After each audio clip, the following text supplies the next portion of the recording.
இடமலம் நேயர்களுக்கு வணக்கம். நான் உங்க கோமதி தேசி. இப்போ அரசியல் களத்துல என்ன நடந்துட்டு இருக்கு அப்படின்றத பத்தி நம்ம கூட பேசுறதுக்கு அரசியல் விமர்சகர் கிஷோர் கேசாமி அவர்கள் இருக்காங்க. வணக்கம் சார். வணக்கம். இப்போ துப்புரவு பணியாளர்களுடைய போராட்டம் ஒரு கட்டத்துக்கு மேல ஆர்ப்பாட்டமா மாறி அவங்கள அடிச்சு துன்புறுத்தி எல்லா விஷயமும் நடந்துச்சு. அதுக்கப்புறம் இன்னைக்கு மார்னிங் ஒரு வீடியோ ரிலீஸ் ஆயிருக்கு. அதுல வந்துட்டு துப்புரவு பணியாளர்கள் என்ன பேசியிருக்காங்க அப்படின்னா, எங்களுக்கு வந்து ஸ்டாலின் தான் எல்லாமே. எங்களுக்கு வந்து காலையில உணவு, மதிய உணவு இந்த மாதிரிலாம் பேசியிருக்காங்க. இப்போ என்ன கேள்வியா இருக்குன்னா, அவங்களுக்காக நின்ன சோஷியல் ஆக்டிவிஸ்ட், அவங்களுக்காக நின்ன ஸ்டூடண்ட்ஸ், அவங்களுடைய நிலைமை என்ன? அவங்களுக்காக தான் சப்போர்ட் பண்ணி பேசியிருந்தாங்க. இப்போ இத எப்படி பார்க்கலாம் சார்? நீங்களே நாடகம்ட்டீங்க. அதாவது காலையில நடந்தது என்ன? துப்புரவு பணியாளர்கள் அப்படின்னு பதாகைகளை எடுத்துக்கொண்டு, ம். அந்த கோட் ஒண்ணு மாட்டிக்கிட்டு, அதாவது துப்புரவு பணியாளர்கள் பயன்படுத்தக்கூடிய அந்த கோட்ட மாட்டிக்கிட்டு ஒரு 10, 15 பேர் வராங்க. மேயரும், செட் ப்ராப்பர்ட்டி மேயரும், அந்த பேட்ட ரவுடியும், சேகர் பாபுவும் 2 பேரும் நடந்து போறாங்க. சரியா? ஸ்டாலின் வாழ்க! ஸ்டாலின் அருமையாக அவர்கள் யார்? பெயர்கள் வாரியாக எங்களால் அடையாளப்படுத்த முடியும். இவர்கள் வந்து பார்த்தீங்கன்னா, மின்சார வாரியத்தைச் சேர்ந்த காங்கிரஸ் மற்றும் விசிகாவோட தொடர்பில் இருக்கக்கூடியவர். இவங்களை கூட்டு வந்து நீ ஒரு 15 பேரை கூட்டு வந்து நீ பதாகையை வச்சு இவர்கள்லாம் துப்புரவு தொழிலாளர்கள் அப்படின்னு நீங்கள் சொல்ல போறீங்கன்னா, இதை விட ஒரு நாடகம் ஏதாவது இருக்க முடியுமா? கேவலம் ஏதாவது இருக்க முடியுமா? அவர்களை ஏன் அடித்து விரட்ட வேண்டும்? அடுத்த நாள் இதை ஏன் செய்ய வேண்டும்? யாரை சமாதானப்படுத்துவ? துப்புரவு பணியாளர்களை சமாதானப்படுத்துறதுக்கா? அதை நீ இப்போ முதல் நாளே பண்ணியிருக்கலாமே. நீ முதல் நாள் அவங்கள வந்து கழிப்பிடத்துக்கு கூட போக விடாமல் நீ பூட்டை போட்டுட்டு இன்றைக்கி வந்து அவங்களுக்கு சோறு விட்டு விட்றேன்னா என்ன மாதிரியான நாடகம் இது? அந்த அம்மா கடமைக்கு 2 இட்லியை தூக்கி போட்டு போகுது. இப்படி இலை மேலே 2 இட்லியாக தூக்கி போட்டு போகுது. அந்த பிரியா. இதுதான் நீ வந்து துப்புரவு பயனாளிகளுக்கு செய்யக்கூடிய, துப்புரவு தொழிலாளர்களுக்கு, அந்த நபர்களுக்கு நீ செய்யக்கூடிய தூய்மை பணியாளர்களுக்கு நீ செய்யக்கூடிய நன்மையா? நேற்று அவர்களுக்கு மிகப்பெரிய அளவில் கெட்ட பெயர் வந்து விட்டது. அதிலிருந்து அவர்கள் உட்காந்து அந்த ஏஜென்சி 5 ஏஜென்சி வச்சுருக்காங்களே, காசு கொடுத்து வச்சுருக்காங்க இல்லையா, கோடிக்கணக்கில், அவங்க கொடுக்குற ஐடியா இப்படிலாம் பண்ணுங்க அப்படின்ட்டு. இது வந்து இந்த குடும்பத்திற்கே இருக்கக்கூடிய நாடகம். இதுக்கு இன்னைக்கு நேற்று கிடையாது. கருணாநிதி காலத்திலிருந்து இதே நாடகம் தான் இவர்கள் செய்து கொண்டிருக்கிறார்கள். சரியா? இந்த நாடகங்கள், இந்த கண்துடைப்பு, இந்த அடையாள செயல்கள் இதெல்லாம் பார்த்து யாரும் இப்போ வந்து மாறப்போகிறது இல்லை. அவங்க 13 நாட்கள் அவங்க வந்து போராடினாங்க. அது 13வது நாள் தான் நீதிமன்றத்துடைய உத்தரவு வந்தது. அதன் அடிப்படையில் நீங்கள் அவங்கள வந்து அங்கேருந்து நீங்கள் அப்புறப்படுத்துறீங்க. அதுவும் வலுக்கட்டாயமாக அப்புறப்படுத்துறீங்க. அதுவும் நள்ளிரவில் 5000 பேர் போலீஸ் படையை கொண்டு வந்து நிறுத்தி நீங்கள் அதை செய்கிறீங்க. சரியா? மீடியா எதுவும் அதை கவனத்தில் எடுத்துக்கொள்ளாது அப்படின்றது உங்களுடைய எதிர்பார்ப்பு. ஏன்னா டிஐபிஆரை வைத்து நீங்கள் மீடியாவை வந்து கண்ட்ரோல் பண்ணுறீங்க. மீடியாவை கண்ட்ரோல் பண்ணி மீடியாவில் எதுவுமே வரக்கூடாது அப்படின்னு பார்த்துக்கிறீங்க. அப்போது எல்லா விதத்திலும் நீங்கள் வந்து அவர்களை ஒடுக்கி விட்டால், அதாவது அவர்களுடைய குரல் வெளியே வராமல் ஒடுக்கிட்டீங்கன்னாக்க, இந்த விஷயத்தை எல்லோரும் மறந்து விடுவார்கள். இன்னும் ஒரு 10 நாள் ஆச்சுனாக்கா தூய்மை பணியாளர்கள் பற்றி யார் கவலைப்பட போகிறார்கள்? இதுதான் இவர்களுடைய எண்ண ஓட்டம். நாங்கள் என்ன அழிச்சாட்டியம் வேணாலும் பண்ணுவோம், நாங்கள் என்ன அராஜகம் வேண்டுமானாலும் செய்வோம், நாங்கள் வந்து பெயருக்கு ஒரு முதலமைச்சர், ஒரு துணை முதலமைச்சர், இவர்கள் எல்லாரும் வைத்துக்கொண்டு, அதுவும் அவங்க சிட்டிலே இருக்காங்க, இவ்வளோ பெரிய போராட்டம் நடக்குது, இவ்வளோ பெரிய பிரச்சனை நடந்துக்கிட்டு இருக்கு. இதெல்லாம் இருந்தாலும் கூட நாங்கள் வந்து படத்துக்கு ரிவ்யூ எழுதுவோம். அந்த படத்தை போய் உட்காந்து 3 மணி நேரம் ஒருத்தன் 3 மணி நேரம் உட்காந்து பார்த்துட்டு ரிவ்யூவான். இன்னொருத்தர் பார்த்தீங்கன்னா 3 மணி நேரம் பார்த்துட்டு ஃபோட்டோவுக்கு போஸ்ட். இது நடந்துக்கிட்டு இருக்கு. அப்போவே அந்த காவல்துறை அங்கே குவிக்கப்படுகிறது. நீங்கள் சொல்லுங்கள், 5000 காவல்துறையினர் வந்து ஒரு இடத்துல பதற்றமான ஒரு சூழலில் ஒரு இடத்துல குவிக்கப்படுற அதே நேரம், அந்த காவல்துறையை தனது நேரடி கட்டுப்பாட்டில் வைத்திருப்பதாக சொல்லக்கூடிய முதலமைச்சர் சென்று ஒரு திரைப்படத்தை பார்த்து கொண்டிருக்கிறார் அப்படின்னா, அவருக்கு அக்கறை எங்கே இருக்கிறது? இப்போ அதை நீரோ மன்னன் சொல்கிறாங்க. இவர் நீரோ மன்னன் கிடையாது, இவர் ஜீரோ மன்னன். இதுதான் இங்கே இப்போ இன்னைக்கு இருக்கக்கூடிய நிலவரம். அங்க இருந்த பெண்கள், அங்க இருந்த வயசானவங்க எல்லாருமே அடிச்சு அங்கிருந்து அனுப்பிச்சியாச்சு. இன்னைக்கு மார்னிங் வந்து அந்த ரிப்பன் பில்டிங்ல ஃபிளாக் ஹாய்ஸ்டிங் நடந்திருக்கு. அதான் நீங்கள் கொடி ஏற்றுவதற்காகத்தான் அவர்களை நாங்கள் அப்புறப்படுத்துகிறோம்னு சொல்லுவாங்க இல்லையா? அதாவது இது சுதந்திர தினம் அப்படின்னு சொல்கிறதுக்கான ஏதாவது ஒரு அடையாளம் இருக்காங்க. அந்த அந்த சம்பவம், அந்த இடத்துலையே நீங்கள் இந்த சம்பவத்தை அரங்கேற்றுறீங்க, அடிக்கிறீங்க, உதைக்கிறீங்க, அவங்க அங்கேருந்து அப்புறப்படுத்துறீங்க. அப்புறப்படுத்திட்டு அந்த இடத்துல என்ன பண்ணுறீங்க? வேறு தனியார் ஊழியர்களை கொண்டு வந்து அவங்களுக்கு அதே எந்த ராம்கேங்கிற அந்த ஏஜென்சிக்கு கொடுக்கக்கூடாது என்று இவர்கள் போராடி கொண்டிருக்கிறார்களோ அந்த ஏஜென்சியோட ஆட்களை வைத்து அங்கே இருக்கக்கூடிய இடத்த வந்து நீங்கள் வந்து கிளியர் பண்ணுறீங்க. அங்கே அவங்க அப்போ 13 நாட்கள் தங்கியிருந்தாங்க இல்லையா, அதற்காக அவங்க வைத்திருந்த துணிமணிகளாக இருக்கட்டும் எல்லாம் தூக்கி வெளில போடுறீங்க. சரியா? இதெல்லாம் நீங்கள் செய்துட்டு நீங்கள் இப்போ இன்னைக்கு காலையில் வந்து 2 இட்லியை தூக்கி போட்டு நாங்கள் சாப்பிட வச்சுட்டோம் பாருங்கன்னா, இதை விட யாராவது அவமானப்படுத்த முடியுமா அவர்களை? இதுவாக கேட்டாங்க உங்கள்கிட்ட? அவங்க என்ன சோத்துக்கு இல்லாமல் இருக்காங்களா? உங்ககிட்ட அவங்க கேட்டது என்ன?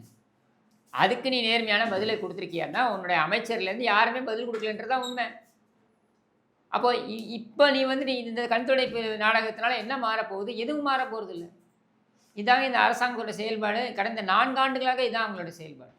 இப்போ இதுக்கு முன்னாடி வந்து ஒரு 10 லிஸ்ட் வச்சிருந்தாங்க. துப்புரவு பணியாளர்களுக்கு வந்து நாங்க இதெல்லாம் பண்றோம் அப்படின்ற மாரி. இப்போ ஆடடா அது கூட இன்னொரு விஷயம் ஒண்ணு ஆட் பண்ணியிருக்காங்க. துப்புரவு பணியாளர்கள் அந்த வேலையில இருக்கும்போது அவங்களுக்கு ஏதாவது ஆயிடுச்சு அப்படின்னா, அதுக்கு வந்துட்டு அமௌண்ட் குடுக்குறதா சொல்லி அது அரசாங்கமே செய்யலாமே. ஏன் அது நீங்களே செய்யலாமே. இது எதுக்கு நீங்கள் வேற ஒருத்தர்கிட்ட கொடுத்து அவங்க செய்யணும்? எனக்கு அது புரியலையே. இப்போ நீங்கள் எடுத்து பாருங்கள், இந்த ஊழியர்கள் எல்லாமே எடுத்து பாருங்கள். இப்போ துப்புரவு பணியாளர்கள் மட்டும் இல்லை, உதாரணத்துக்கு இப்போ டாஸ்மாக் ஊழியர்கள் எடுத்துக்கோங்க. இப்போ டாஸ்மாக் ஊழியர்கள் பாட்டிலுக்கு 10 ரூபாய் வாங்குகிறார்கள் அப்படின்னு இவங்க சொல்கிறாங்க. ஊழியர்கள் வாங்கலை, இவனுங்க எடுத்துகிட்டு போகிறானுங்க. சரியா? இவங்க வந்து எடுத்துகிட்டு போகிறதுக்கு ஊழியர்களை பலிகடாவாக்குறாங்க. இப்போ இங்கே எப்படி பலிகடா ஆக்குறாங்களோ அந்த மாதிரி அங்கேயும் பலிகடா ஆக்குறாங்க. அவங்களுக்கு என்ன சம்பளம் கொடுக்குறீங்க? நீங்கள் 7,000 ரூபாய் 8,000 ரூபாய் கொடுக்குறீங்க சம்பளம். காலையில் 10 மணிலேருந்து 12 மணிக்கு பார் திறக்குதா, 12 மணிலேருந்து நைட்டு 10 மணி வரைக்கும் அவன் அங்கேயே நின்றுட்டுருக்கணும் கவுண்டருக்கு முன்னால். அவங்களுக்கு கழிவறை வசதி கிடையாது, ஏதோ சுகாதார வசதியும் கிடையாது. அவங்களுக்கு பிஎஃப் இருக்கா?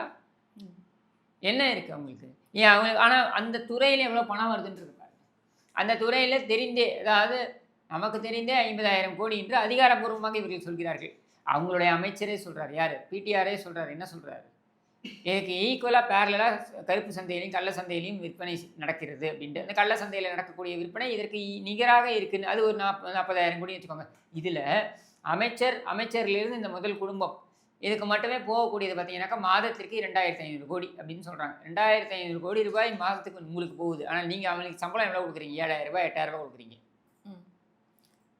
அப்போ அவங்களுக்கு அந்த பணி நிரந்தரம்னு போராடினாங்கன்னா தூக்கி வெளில போடுவீங்க.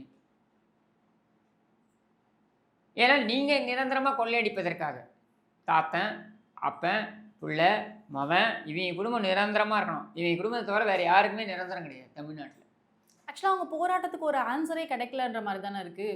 அதான் நான் சொல்கிறேன், அமைச்சர் சொல்கிறேன், நான் 3 மணி நேரம் காத்து கொண்டு இருந்தேன், நீங்கள் யாரும் பேச்சுவார்த்தைக்கு வரவில்லைன்ட்டு. நீ 3 மணி நேரம் எப்போ காத்திருந்த? நீ 13 நாட்களுக்கு அப்புறம் 13வது நாள் நீ வந்து காத்திருக்கிறேன்னு கண் துடைப்பா நீ வந்து உட்காந்துட்டு போகிற. நாங்கள் ஏன் வரணும்? அவங்க நாங்கள் ஏன் உன்னை வந்து சந்திக்க வேண்டும்? 13 நாட்கள் நீ என்ன பண்ணிட்டு இருந்த? ஏன் இந்த பக்கம் தலை காட்டல?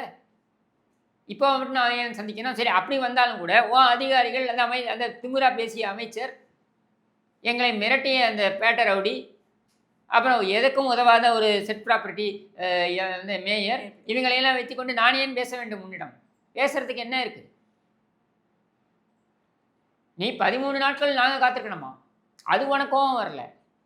3 மணி நேரம் காத்திருந்தது மட்டும் உனக்கு கோவம் வருது. இல்லை, உனக்கு என்ன கொம்பா முளைச்சிருக்கு? நீ என்ன அமைச்சர்னா என்ன? இப்போ நாங்கள் ஓட்டு போட்டதுனால தான் நீ அமைச்சர், இல்லை நீ யார்? ஏன் இந்த உதவாநிதி வரானா நீ காத்திருக்க மாட்டேன்? 4 மணி நேரம் 5 மணி நேரம் காத்திருக்க மாட்டேன்? நீ ஏன் இந்த அறிவாலயத்து வாசலில் பிச்சைக்காரன் மாதிரி உட்காந்துருக்க மாட்டேங்க? நீங்கள் எல்லாம் பெரிய சுயமரியாதை சுடர்களா? நீங்கள் ஒரு செட் ஆஃப் ஃபோட்டோ ஒன்று வெளியிட்டிருந்தார் இன்னைக்கு மார்னிங்.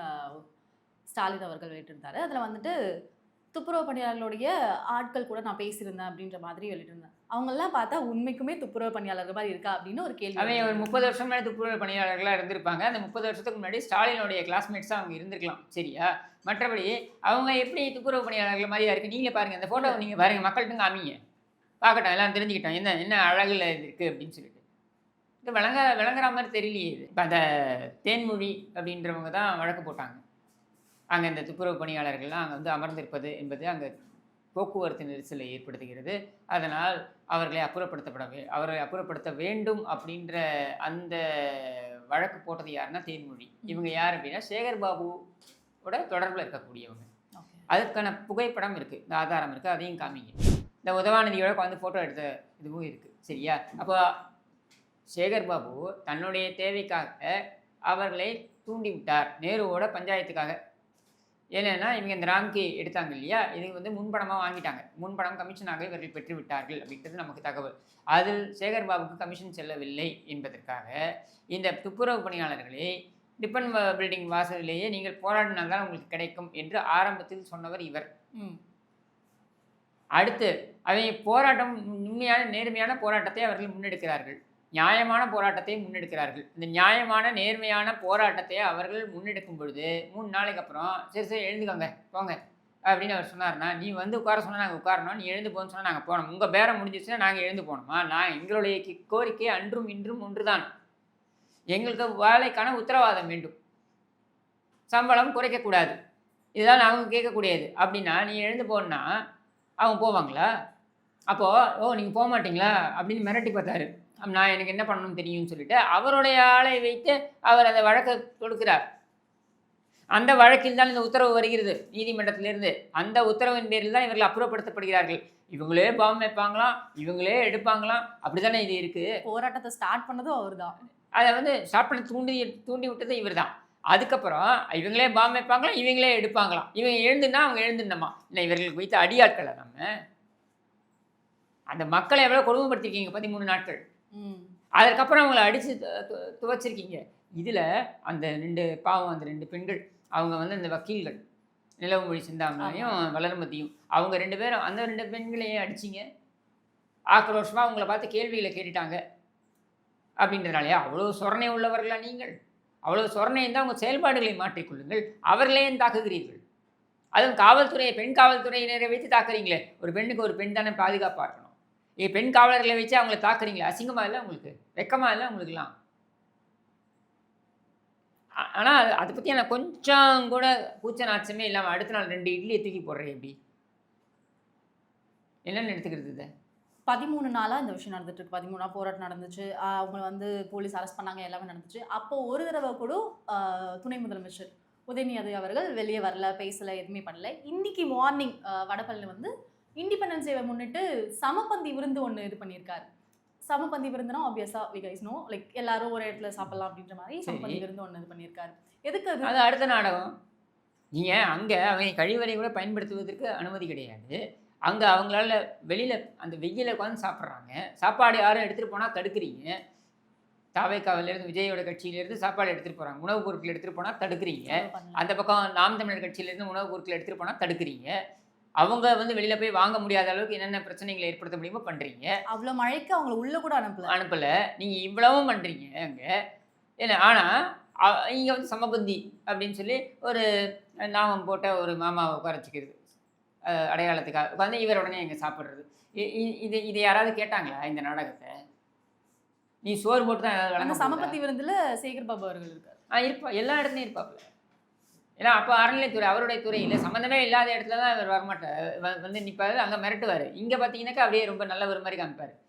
இவருடைய 2 முகங்களை நீங்கள் பார்க்க முடியும். இப்போ மக்கள் வந்து 2021 டிஎம்கே ஆட்சியை வந்து தேர்ந்தெடுத்தாங்க. இப்போ இவ்வளோ விஷயம் நடந்ததும் அவங்க வந்து என்ன நினச்சிட்டாங்க அப்படின்னா, ஓகே இவங்க நமக்கு தேவையில்லை அப்படின்ற மாதிரி நினச்சிட்டாங்க. இப்போ 2026 தேர்தலில் கண்டிப்பாக மக்கள் வேறு யாரையா தேர்ந்தெடுப்பாங்க அந்த மாதிரி யோசிக்கிறீங்களா? இல்லை மறுபடியும் டிஎம்கே அப்படின்ற மாதிரி தான்? இல்லை, அவங்க தான் அதை யோசிக்கணும். அவங்க தான் சொல்கிறாங்க. என்ன சொல்கிறாங்க? ஒரு பெண் சொல்கிறாங்க, உட்காந்துக்கிட்டு அந்த துப்புரவு பணியாளர்கள் போராட்டத்தில் இருந்தவங்க சொல்கிறாங்க, ஐயா நீங்கள் வந்து எங்களுக்கு என்ன இது பண்ணீங்க? உங்கள் தந்தை இறந்து போன பொழுது நீங்கள் ஆட்சியில் இல்லை. இப்போது உங்கள் தந்தை இறந்து போன பொழுது எல்லா துப்புரவு பணியாளர்களும் போய் அங்கங்கே தாசில்தார்ட்டெல்லாம் போய் நீங்கள் போய் உங்களுடைய இதை வைங்க, கோரிக்கையை வைங்க. இது மாதிரி அவருக்கு புதைக்கிறதுக்கு கருணாநிதி செத்து போயிட்டாரு, புதைக்கிறதுக்கு இடத்த நீங்கள் வந்து பிடிச்சி கொடுங்க அப்படின்னு நீங்கள் வந்து கோரிக்கை வைக்க சொன்னீங்க. நாங்கள்லாம் போய் கொடுத்தோம் கோரிக்கை. சரியா? அப்போ உங்கள் அப்பாவை புதைக்கிறதுக்கு இடத்துக்கு நாங்கள் போய் கோரிக்கை கொடுக்கறதுக்கு நாங்கள் தேவை. அது விடுமுறையாக இருந்தாலும் நாங்கள் போய் கொடுக்கணும், நாங்கள் போய் கொடுத்தோம். சரியா? அப்போ உண்மையிலேயே உணர்வுடன் நாங்கள் சென்று போய் கொடுத்தோம். ஆனால் நீங்கள் எங்களை எப்படி நடத்துகிறீர்கள்? ஒரு திரைப்படத்துக்கு அந்த எந்த செத்து போன கருணாநிதியோட பேரன் தானே வந்தாங்க திரைப்படத்தை. அது என்னது இந்த படம் ஒன்று கூலி, அந்த திரைப்படத்தோட விழாவுக்கு பக்கத்து தெருவு தானே, ரிப்பன் பில்டிங்க்கு பின்னால் அப்படியே இண்டோர் ஸ்டேடியம். சரியா? அங்கே வர முடிஞ்சது, ஏன் என்னால் இங்கே வர முடியாதா? உங்கள் தாத்தா புதைக்கிறதுக்கு மட்டும் நாங்கள் மனு ஓடணுமா? நீ எங்களுக்காக வந்து நிற்க மாட்டியா? நாங்கள் ஓட்டு போட்டதானே நீ முதலமைச்சர், துணை முதலமைச்சர் எல்லாமே. உனக்கு எங்கேருந்து அந்த பவுசு வருது? நீங்கள் தகுதி வாய்ந்து நீ வந்து அங்கே உட்காந்துருக்கியா? கருணாநிதிக்கு பிறந்தவன் அவனுக்கு பிறந்தவன் அப்படின்னு சொல்லிட்டு அதெல்லாம் பார்த்ததுனால தானே நான் உனக்கு ஓட்டு போடுறோம். இல்லைன்னா நான் ஏன் உனக்கு ஓட்டு போடுறேன்? அப்படி உனக்கு ஓட்டு போட்டாங்களே அந்த மக்கள் தானே ஓட்டு போட்டாங்க, நான் போடல. இந்த பாவச் செயலை நான் செய்யலை. ஆனால் அப்படி ஓட்டு போட்ட பாவத்திற்காக அவங்களை இப்படி தான் நடத்துவியா? இவங்க இல்லை முக்கால்வாசி பேர் உனக்கு விரும்பி ஓட்டு போட்டாங்க. அப்போ அவங்க இப்படி தான் நடத்துவியா? இதான் கேள்வி. நீங்கள் சொன்ன மாதிரி மக்கள் தான் வந்து இதை பற்றி யோசிக்கணும். 2026 தேர்தலில் அவங்க தான் வந்துட்டு அது கண்டிப்பாக யோசிப்பேன்னு தான் சொல்கிறாங்க. மக்கள் என்ன நினைக்கிறாங்க? இவ்வளோலாம் பண்ணதுக்கப்புறமும் இவங்களுக்கு போட்டோம்னா அதுக்கு மேலே நம்ம சொல்கிறதுக்கு எதுவுமே இல்லை அப்படின்ற நிலைக்கு மக்கள் வந்துட்டாங்க. சரியா? இவர்கள் இன்னமும் என்ன நினச்சிட்டு இருக்காங்கன்னா, இதே நாடகத்தை ஆடி திசை திருப்புவது, மடைமாற்றம் செய்வது. 7 நாட்களுக்கு முன்னர் எடப்பாடி பழனிசாமி காரில் போகும்போது செல்லூர் ராஜு தன்னுடைய காரில் ஏற்றவில்லை அப்படின்றதுக்கு நேத்தி பன்னீர்செல்வம் கண்டன அறிக்கையை விடுவாராம். 7 நாள் என்ன பண்ணியிருந்தார் பன்னீர்செல்வம்? இவங்க சொல்லி பண்ண வைக்கிறது, பெண் நிறுவனம் சொல்லி பண்ண வைக்கிறது, திசை திருப்புறதுக்காக. இந்த மாதிரி ஏதேதோ முயற்சி பண்ணுறாங்க. இது எதுவுமே எடுபடாது. வாழ்வாதாரம்னு வந்துருச்சுங்க. மக்களுடைய வாழ்வாதாரமே நீங்கள் கேள்விக்குறியாயிடுச்சுங்க. நீங்கள் இன்றைக்கி வெறும் இவங்கள தான் சொல்கிறீங்க. அடுத்த பணி நிரந்தரம் செய்ய வேண்டும்னு வேறு துறைகளை சேர்ந்த தொழிலாளர்கள் அவர்களும் வரப்போகிறாங்க தெருவுக்கு. அப்போ என்ன சொல்கிறாங்க, அப்போ என்ன பண்ணுறாங்கன்னு பார்ப்போம். இப்படித்தான் அவர்களும் நடத்தப் போகிறீர்களா அப்படின்றதையும் பார்ப்போம். இன்றைக்கி ஒரு ரிப்பன் பில்டிங்க்கு எதிராக நீங்கள் நடந்த இந்த ஒரு விஷயத்திற்கு நீங்கள் உங்களால் திணறிட்டீங்க. 5000 போலீஸை கொண்டு வந்து நிறுத்துறீங்க, 3000 போலீஸை கொண்டு வந்து நிறுத்துறீங்க. நாளைக்கு அங்கே வந்து நிற்க போகிறாங்க பாருங்கள். ரிப்பன் பில்டிங்கில் வேறு இடத்துல வந்து வேறு தொழிலாளர்கள் அவங்களுடைய தேவைகள், ஏன்னா நீங்கள் கொடுத்த வாக்குறுதிகள் இது எதுவுமே அவங்களா வந்து உங்கள் மேலே திணிக்கல. நீங்கள் கொடுத்த வாக்குறுதிகள் ஜமக்கால ஏற்கனவே ஊராக போய் நீ வாக்குறுதி கொடுத்துட்டு வருவ. 4.5 ஆண்டுகள் நீ உட்காந்து ஆட்சியை அனுபவிச்சுட்டு எதுவுமே பண்ண மாட்டேன், நாங்கள் கேள்வியே கேட்கக்கூடாதா? இந்த கேள்வியை அவங்க கேட்குறாங்க. அரசியல் களத்தில் என்ன நடக்குது அப்படின்றத பொறுத்திருந்து பார்க்கலாம். உங்கள் நேரத்தை செலவழிச்சு இவ்வளோ விஷயம் பேசினதுக்கு ரொம்ப நன்றி சார். நன்றி.